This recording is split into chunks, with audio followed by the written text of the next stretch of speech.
सत्संग, भाग्य, पुरुषार्थ और प्रारब्ध का रहस्य। अक्सर जब जीवन में संघर्ष बढ़ जाता है और मेहनत का फल नहीं मिलता, तो मन में एक ही प्रश्न गूंजता है, मेरी किस्मत मेरा साथ क्यों नहीं देती। हम दूसरों को देखते हैं जो कम प्रयास में बहुत कुछ पा लेते हैं, और खुद को देखते हैं जो दिन रात एक करने के बाद भी वहीं खड़े हैं। आइए इस गंभीर विषय को अध्यात्म और तर्क की रोशनी में समझते हैं। 1. बीज और मिट्टी का सिद्धांत, प्रारब्ध और पुरुषार्थ। शास्त्रों में एक बहुत सुंदर बात कही गई है, जैसा बीज वैसा फल। लेकिन फल सिर्फ बीज पर निर्भर नहीं करता, वो मिट्टी और खाद पर भी निर्भर करता है। किस्मत, प्रारब्ध, ये वो बीज है जो आपने अपने पिछले कर्मों से बोया है। आज जो सुख या दुख बिना कारण मिल रहा है, वह पिछले कर्मों का परिपक्व फल है। मेहनत, पुरुषार्थ, ये वो खाद और पानी है जो आप आज डाल रहे हैं। सूत्र, अगर बीज बबूल का है तो आप कितनी भी मेहनत कर लें, उसमें आम नहीं उगेगा। लेकिन यदि आप आज मेहनत पुरुषार्थ करना छोड़ देंगे, तो जो अच्छे बीज आपके पास हैं, वे भी सूख जाएंगे। किस्मत साथ नहीं दे रही, इसका अर्थ है कि अभी आप अपने पुराने ऋण, डेट्स चुका रहे हैं। 2. वो दीवार जिसे हम देख नहीं पाते। जीवन का एक उदाहरण देखिए। एक व्यक्ति एक भारी पत्थर को धक्का दे रहा है। वह 99 बार धक्का देता है, पत्थर नहीं हिलता।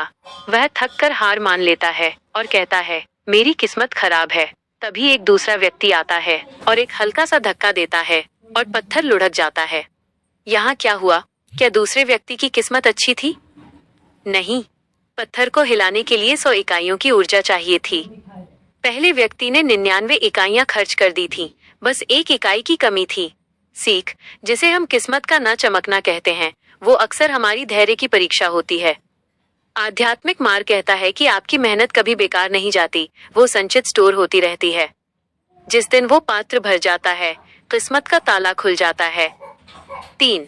ईश्वरीय विधान, जो हम चाहते हैं बनाम जो हमें चाहिए। श्री कृष्ण गीता में कहते हैं कि मनुष्य का अधिकार केवल कर्म पर है। हम अक्सर अपनी इच्छा को किस्मत मान लेते हैं। उदाहरण, एक बच्चा चाकू से खेलना चाहता है। वो रोता है, चिल्लाता है, लेकिन माँ उसे चाकू नहीं देती।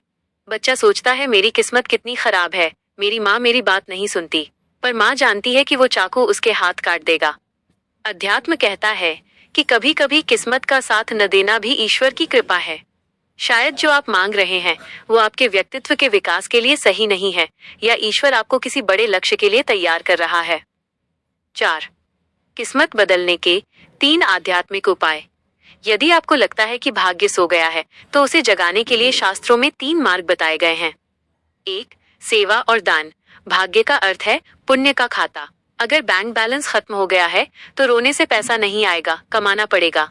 दूसरों की निस्वार्थ सेवा और दान आपके पुण्य के खाते को फिर से भर देते हैं, जिससे भाग्य अनुकूल होने लगता है।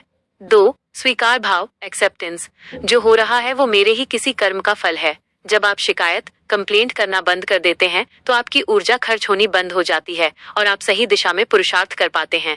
3. निरंतरता, कंसिस्टेंसी। शास्त्र कहते हैं, प्रारब्धम उत्तम जना न परित्यजन्ति, अर्थात उत्तम लोग काम शुरू करके उसे बीच में नहीं छोड़ते, चाहे भाग्य साथ दे या न दे। निष्कर्ष, किस्मत कोई बाहरी शक्ति नहीं है जो आसमान से हमें नियंत्रित करती है। किस्मत हमारे ही कर्मों का प्रतिध्वनि, एको है।